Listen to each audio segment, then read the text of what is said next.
विरोधी पक्षाच्या शिष्टमंडळानं घेतली निवडणूक अधिकाऱ्यांची भेट। मतदार याद्यांमधील घोळावर महाविकास आघाडी नेत्यांसह राज ठाकरेंची आयोगासोबत चर्चा। आज पुन्हा आयोगासोबत बैठक।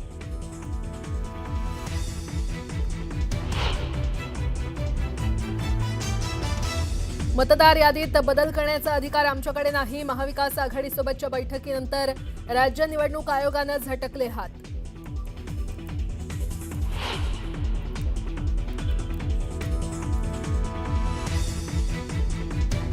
माओवाद्यांचा मोठा नेता भूपती मुख्यमंत्री देवेंद्र फडणवीसांसमोर पत्करणार शरणागती। भूपतीसह 50हून अधिक माओवादी देखील शरणागती पत्करणार। माओवाद चळवळीला सर्वात मोठा धक्का।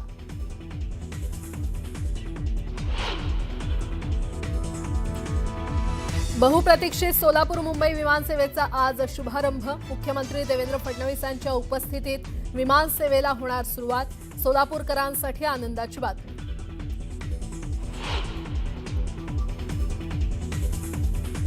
संग्राम जगताप यांना रितसर नोटीस पाठवले। उत्तर आल्यावर पाहू। वादग्रस्त विधानं करणाऱ्या संग्राम जगतापांना अजितदादांनी सुनावल्याची चर्चा।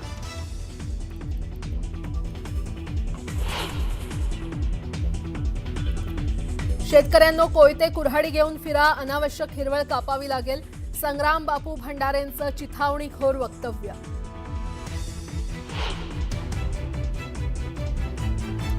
राजस्थानच्या जैसलमेरमध्ये धावत्या बसला आग, 20 प्रवाशांचा मृत्यू। जोधपूरकडे जात होती खासगी बस।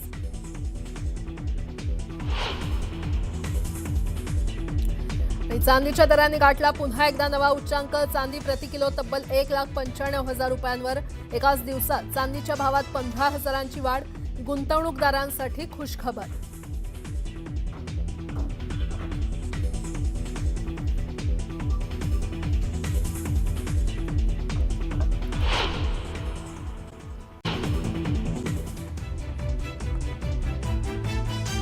विरोधी पक्षाच्या शिष्टमंडळानं घेतली निवडणूक अधिकाऱ्यांची भेट। मतदार याद्यांमधील घोळावर मविया नेत्यांसह राज ठाकरेंची आयोगासोबत चर्चा। आज पुन्हा आयोगासोबत सकाळी 11 वाजता बैठक। मतदार यादीत बदल करण्याचा अधिकार आमच्याकडे नाही। मवियासोबतच्या बैठकीनंतर राज्य निवडणूक आयोगानं झटकले हात। माओवाद्यांचा मोठा नेता भूपती मुख्यमंत्री देवेंद्र फडणवीस यांच्या समोर पत्करणार शरणागती। भूपतीसह 50हून अधिक माओवादी शरणागती पत्करणार। माओवाद चळवळीला मोठा धक्का। बहुप्रतीक्षित सोलापूर मुंबई विमानसेवेचा शुभारंभ। मुख्यमंत्री देवेंद्र फडणवीसांच्या उपस्थितीत विमानसेवेला सुरुवात होणार। सोलापूरकरांकरता गुड न्यूज।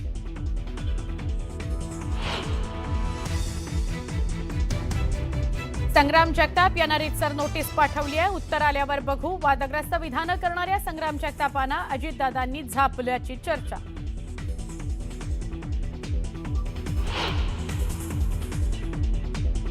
पुढच्या काळामध्ये नथुरामची गोडसे व्हावं लागलं, झालंच पाहिजे। शेतकऱ्यांनो कोयते कुऱ्हाडी घेऊन फिरा, अनावश्यक हिरवळ कापावी लागेल। संग्राम बापू भंडारेंचं चिथावणीखोर वक्तव्य।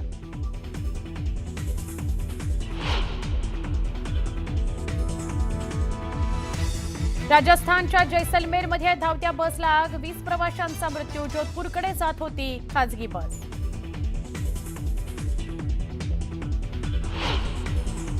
चांदीच्या दरानं गाठला पुन्हा एकदा नवा उच्चांक। चांदी प्रति किलो तब्बल 1,95,000 रुपयांवर। एकाच दिवसात चांदीच्या दरात 15,000ची वाढ।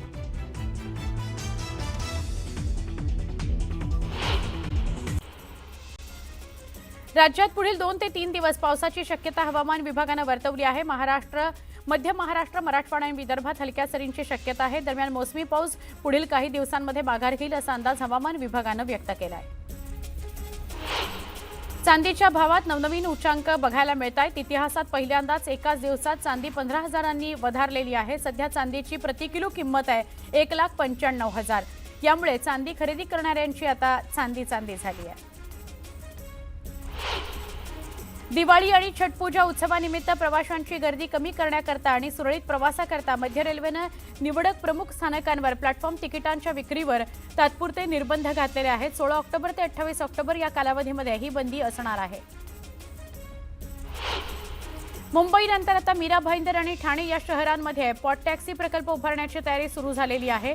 मीरा भाईंदर आणि ठाण्यात घोडबंदरपर्यंत प्रचंड वाहतूक कोंडी होते. हीच वाहतूक कोंडी फोडण्याकरता आता MMRDA DPR बनवणार आहे. ऐन दिवाळीच्या तोंडावर ट्रॅव्हल्स चालकांकडून अनेक मार्गांवर मनमानी भाडं आकारणी केली जाते. असे ट्रॅव्हल्स चालक RTO कार्यालयाच्या रडारवर असून अधिक भाडं आकारणाऱ्यांची प्रवाशांनी तक्रार करावी असं आवाहन RTO कार्यालयानं केलं आहे. 26/11च्या दहशतवादी हल्ल्यानंतर मुंबईच्या सागरी सुरक्षेचा प्रश्न ऐरणीवर आला होता.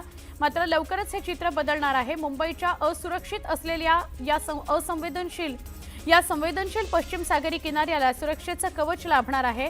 कारण गिरगाव चौपाटीवर बोट स्टेशन उभं राहणार असून तिथे पोलिसांच्या बोटी 24 तास तैनात राहणार आहेत. ट्रक क्लीनरच्या अपहरण प्रकरणामध्ये 6 आरोपी केलेल्या मनोरमा खेडकर यांच्या अंतरिम जामिनाला 31 ऑक्टोबरपर्यंत मुदतवाढ देण्यात आली आहे. बेलापूर न्यायालयानं दिलेल्या या निर्णयानं त्यांना दिलासा दिलाय. मात्र त्यांचे पती दिलीप खेडकर यांचा जामीन अर्ज फेटाळला असून ते अद्याप पोलिसांच्या हाती लागलेले नाहीत. वसई विरार परिसरामध्ये मलनिस्सारण आणि डम्पिंग ग्राउंड करता राखीव असलेल्या 60 एकर भूखंडावर बांधलेल्या 41 अनधिकृत इमारतींच्या भ्रष्टाचार प्रकरणी वसई विरार महापालिकेचे तत्कालीन आयुक्त अनिल कुमार पवार आणि विकासक सीताराम गुप्ता यांची एकूण 71 कोटी रुपयांची मालमत्ता ईडीनं जप्त केलेली आहे. जालन्याच्या घनसावंगी तालुक्यातील तनवाडी इथं ऊस शेतात आग लागली आणि 30 ते 35 एकरावरील ऊस जळून खाक झाला.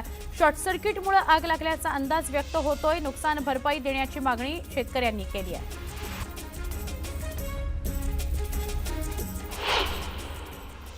एक सविस्तर बातमी आपण बघणार आहोत. राष्ट्रवादी काँग्रेसचे आमदार संग्राम जगताप यांना अजितदादांनी झापलेलं आहे असं कळतंय.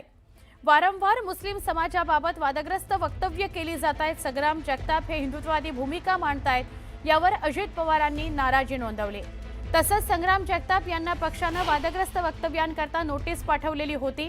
तरी देखील काल जगताप यांनी वादग्रस्त विधान केलंच.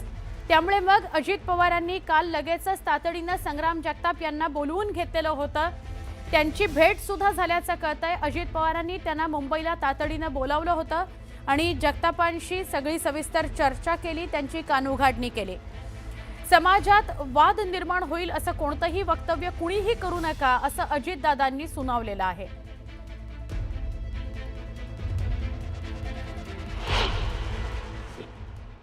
नाही मी त्यांना सांगायचं ते सांगितलं ना. आता ते त्याच्या संदर्भामध्ये आम्ही त्याच्याबद्दलचं लेखी त्याला मागितलेलं आहे. त्याचं उत्तर तो देईल ना. ते उत्तर काय येतंय ते बघू ना. आज चर्चा नेते मंडळींची झालेली आहे. विशेषतः अजितदादांची देखील झालेली आहे आणि त्याच्या बाबतीमधलं जे काय असेल ती चर्चा आमच्या अंतर्गत ही झालेली आहे. कान मंत्र आणि सूचना हे बऱ्याच वर्षापासून देत आलेले आहेत. पुन्हा एकदा वेगवान स्वरूपातल्या बातम्या. गोंदिया जिल्ह्यातील सडक अर्जुनी तालुक्यातल्या डव्वा या ग्रामपंचायतीच्या सरपंचपदाविरोधातील अविश्वास प्रस्ताव नामंजूर करण्यात आला. 11 ग्रामपंचायत सदस्यांपैकी 8 सदस्य अनुपस्थित असल्यानं हा ठराव नामंजूर करण्यात आला. पंढरपूरच्या विठ्ठल मंदिर संस्थानकडून पूरग्रस्तांना मदतीचा हात देण्यात आला. मुख्यमंत्री सहाय्यता निधी करता मंदिर समितीकडून 1 कोटी रुपयांचा धनादेश सुपूर्द करण्यात आला. डोंबिवली रेल्वे स्थानकाबाहेर फेरीवाल्यांमुळे रुग्णवाहिका अडकली आहे. रुग्णवाहिका अडकल्याचा व्हिडिओ व्हायरल झाला. रेल्वे स्थानकाबाहेर 150 मीटरपर्यंत फेरीवाल्यांना मनाई आहे. तरी देखील फेरीवाले बसतात. त्यामुळे कारवाईची मागणी होतीये. पुणे जिल्ह्यामध्ये बिबट्यांची संख्या 800हून अधिक झालेली आहे. त्यामुळे बिबट्याच्या हल्ल्यात मोठी वाढ झाल्यानं खासदार अमोल कोल्हेंनी आक्रमक पवित्रा घेतला. तातडीनं आपत्ती घोषित करून मदत देण्याची मागणी करण्यात आली.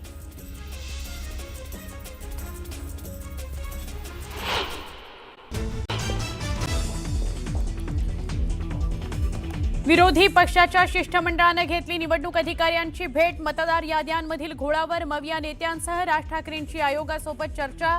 आज पुन्हा आयोगासोबत बैठक.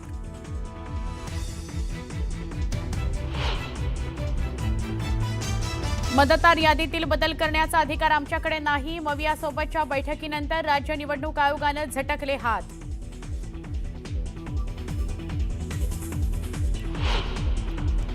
माओवाद्यांचा मोठा नेता मल्लोजुला राव उर्फ भूपती मुख्यमंत्री देवेंद्र फडणवीसांसमोर पत्करणार शरणागती. भूपतीसह 50हून अधिक माओवादी शरणागती पत्करणार. माओवाद चळवळीला सगळ्यात मोठा धक्का.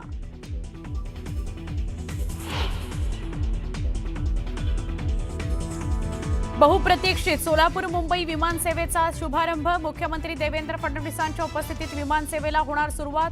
सोलापूरकरांकरता आनंदाची बातमी.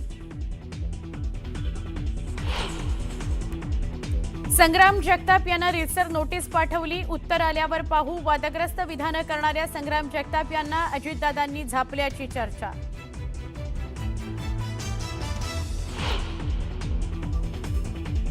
पुढच्या काळामध्ये नथुरामची गोडसे व्हावं लागलं झालंच पाहिजे. शेतकऱ्यांनो कोयते कुऱ्हाडी घेऊन फिरा. अनावश्यक हिरवळ कापावी लागेल. संग्राम बापू भंडारेंचं चिथावणीखोर वक्तव्य.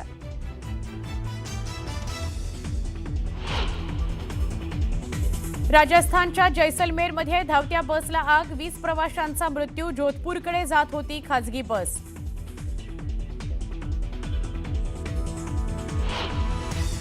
चांदीच्या दरानं गाठला पुन्हा नवा उच्चांक. चांदी प्रति किलो तब्बल 1,95,000 रुपयांवर. एकाच दिवसात चांदीच्या दरात 15,000ची वाढ. गुंतवणूकदारांकरता खुशखबर.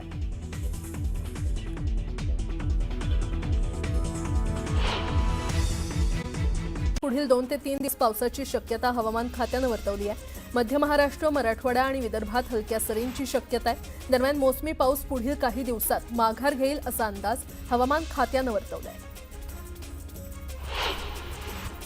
चांदीच्या भावातील नवनवीन उच्चांक दररोज गाठले जात आहेत. इतिहासात पहिल्यांदाच एकाच दिवसात चांदी 15,000 वधारली आहे. सध्या चांदीची प्रति किलो किंमत ही 1,95,000 गेली आहे आणि त्यामुळे चांदी खरेदी करणाऱ्यांची आता चांदी झाली आहे. दिवाळी आणि छठ पूजा उत्सवानिमित्त प्रवाशांची गर्दी कमी करण्यासाठी आणि सुरळीत प्रवासासाठी मध्य रेल्वेनं निवडक प्रमुख स्थानकांवर प्लॅटफॉर्म तिकिटांच्या विक्रीवर तात्पुरते निर्बंध घातलेले आहेत. 16 ऑक्टोबर ते 28 ऑक्टोबर या कालावधीमध्ये ही बंदी असणार आहे. मुंबईनंतर आता मीरा भाईंदर आणि ठाणे या शहरांमध्ये देखील पॉड टॅक्सी प्रकल्प उभारण्याची तयारी सुरू झाली आहे. मीरा भाईंदर आणि ठाण्यामध्ये घोडबंदरपर्यंत प्रचंड वाहतूक कोंडी होते. हीच वाहतूक कोंडी फोडण्यासाठी आता MMRDA DPR बनवणार आहे. ऐन दिवाळीच्या तोंडावर ट्रॅव्हल चालकांकडून अनेक मार्गांवर मनमानी भाडं आकारणी केली जाते. असं ट्रॅव्हल चालक RTO कार्यालयाच्या रडारवर असून अधिक भाडे आकारणाऱ्यांची प्रवाशांनी तक्रार करावी असं आवाहन RTO कार्यालयानं केलंय. 26/11च्या दहशतवादी हल्ल्यानंतर मुंबईच्या सागरी सुरक्षेचा प्रश्न ऐरणीवर आला होता. मात्र लवकरच हे चित्र बदलणार आहे. मुंबईच्या असुरक्षित असलेल्या या संवेदनशील पश्चिम सागरी किनाऱ्याला सुरक्षेचं कवच लाभणार आहे. कारण गिरगाव चौपाटीवर बोट स्टेशन उभं राहणार असून तिथे पोलिसांच्या बोटी 24 तास तैनात असतील. पुणे महापालिकेच्या निवडणुकीसाठी प्रभागनिहाय आणि मतदान केंद्रनिहाय मतदार यादी तयार करण्याचा कार्यक्रम जाहीर केलाय. 6 नोव्हेंबरला प्रारूप मतदार यादी जाहीर होणार असून त्यावरील हरकती सूचनांवर विचार करून 10 डिसेंबर रोजी मतदान केंद्रनिहाय अंतिम मतदार यादी जाहीर केली जाणार आहे. अमेरिकेच्या न्यूयॉर्क इथे संयुक्त राष्ट्रांची महासभा पार पडली. या महासभेत खासदार ॲडव्होकेट उज्ज्वल निकम यांनी भारताचं प्रतिनिधित्व केलं. संयुक्त राष्ट्रांच्या मोहिमेत कार्यरत असलेले अधिकारी आणि तज्ज्ञांकडून होणाऱ्या गुन्ह्यांवर कठोर कारवाई करण्याची मागणी उज्ज्वल निकम यांनी केली. ट्रक क्लिनरच्या अपहरण प्रकरणात 6 आरोपी केलेल्या मनोरमा खेडकर यांच्या अंतरिम जामिनाला 31 ऑक्टोबरपर्यंत मुदतवाढ देण्यात आलेली आहे. बेलापूर न्यायालयानं दिलेल्या या निर्णयानं त्यांना दिलासा दिलाय. मात्र त्यांचे पती दिलीप खेडकर यांचा जामीन अर्ज फेटाळला असून ते अद्याप पोलिसांच्या हाती लागलेले नाही. वसई विरार परिसरात मलनिस्सारण आणि डम्पिंग ग्राउंडसाठी राखीव असलेल्या 60 एकर भूखंडावर बांधलेल्या 41 अनधिकृत इमारतींच्या भ्रष्टाचार प्रकरणी वसई विरार महापालिकेचे तत्कालीन आयुक्त अनिल कुमार पवार आणि विकासक सीताराम गुप्ता यांची एकूण 71 कोटी रुपयांची मालमत्ता ईडीनं जप्त केली आहे. जालन्याच्या घनसावंगी तालुक्यात तनवाडी इथे ऊसाच्या शेतात आग लागून 30 ते 35 एकरवरील ऊस जळून खाक झालाय. शॉर्ट सर्किटमुळे ही आग लागल्याचा अंदाज व्यक्त केला जातोय. नुकसान भरपाई देण्याची मागणी शेतकऱ्यांनी केली आहे. गोंदिया जिल्ह्यातील सडक-अजुनी तालुक्यातल्या डव्वा ग्रामपंचायतीच्या सरपंचाविरोधातील अविश्वास प्रस्ताव नामंजूर करण्यात आला. 11 ग्रामपंचायत सदस्यांपैकी 8 सदस्य अनुपस्थित असल्यानं हा ठराव नामंजूर करण्यात आला. पंढरपूरच्या विठ्ठल मंदिर संस्थानकडून पूरग्रस्तांना मदतीचा हात देण्यात आला. मुख्यमंत्री सहायता निधीसाठी मंदिर समितीकडून 1 कोटी रुपयांचा धनादेश सुपूर्द करण्यात आला. डोंबिवली रेल्वे स्थानकाबाहेर फेरीवाल्यांमुळे रुग्णवाहिका अडकली आहे. रुग्णवाहिका अडकल्याचा व्हिडिओ व्हायरल झालाय. रेल्वे स्थानकाबाहेर 150 मीटरपर्यंत फेरीवाल्यांना मनाई आहे, तरी फेरीवाले बसत असल्यानं कारवाईची मागणी करण्यात येते. पुणे जिल्ह्यात बिबट्यांची संख्या 800हून अधिक झाली आहे आणि यामुळे बिबट्याच्या हल्ल्यात मोठी वाढ झाल्यानं खासदार अमोल कोल्हेंनी आक्रमक पवित्रा घेतलाय. तातडीनं आपत्ती घोषित करून मदत देण्याची मागणी त्यांनी केली आहे. बुद्धगया येथील महाबोधी महाविहार हे बौद्ध समाजाच्या ताब्यात देण्याची मागणी देशभरात होते. यासाठी आज मुंबईच्या आझाद मैदानात बौद्ध समाजाच्या वतीनं महामोर्चा काढण्यात आला. काँग्रेसचे खासदार चंद्रकांत हंडोरे, खासदार वर्षा गायकवाड या आंदोलनामध्ये सहभागी झाले होते. बीडच्या केज शहरातील आंदोलनादरम्यान एका आंदोलकानं अंगावर ज्वलनशील पदार्थ ओतून आत्मदहनाचा प्रयत्न केला. पोलिसांनी वेळीच हस्तक्षेप करत आंदोलकाला ताब्यात घेतलं आणि त्यामुळे मोठा अनर्थ टळला. इंदापूरमध्ये ग्रामपंचायत कर्मचाऱ्यांनी आंदोलन केलं. थकीत वेतन देण्याची मागणी करण्यात आली. मागणी पूर्ण न केल्यास कामबंद आंदोलन करण्याचा इशारा देण्यात आलाय. निलेश घायवळनं मकोका कारवाईला हायकोर्टात आव्हान दिलंय. मीडिया ट्रायलमुळे आपल्या विरोधात कारवाई झाली असून अटकेची कारवाई न करण्याची मागणी या याचिकेतून करण्यात आली आहे. दरम्यान निलेश घायवळच्या याचिकेवरील सुनावणी शुक्रवारपर्यंत तहकूब करण्यात आली आहे. लुकआउट नोटीस रद्द करण्याची मागणी अभिनेत्री शिल्पा शेट्टीनं केली आहे. राजकुंद्राच्या कंपनीशी संबंध नसल्याचं म्हणत शिल्पानं ही मागणी केली. राजकुंद्राकडून प्रतिज्ञापत्रावर लिहून दाखल करा असं म्हणत कोर्टानं शिल्पा शेट्टीची मागणी फेटाळली आहे. बीड जिल्ह्यातील वैद्यनाथ साखर कारखाना विक्री प्रकरणात आम्हाला राजकारण करायचं नाही असं शेतकरी नेते रविकांत तुपकर म्हणाले. त्यांनी थेट ओमकार ग्रुपला शेतकऱ्यांचा ऊस चांगल्या भावानं खरेदी करण्याचं आवाहन केलं. बीड जिल्ह्यातील घाणेरड्या राजकारणात न पडता ऊस उत्पादक शेतकऱ्यांचा फायदा झाला पाहिजे असं मत रविकांत तुपकर यांनी व्यक्त केलं.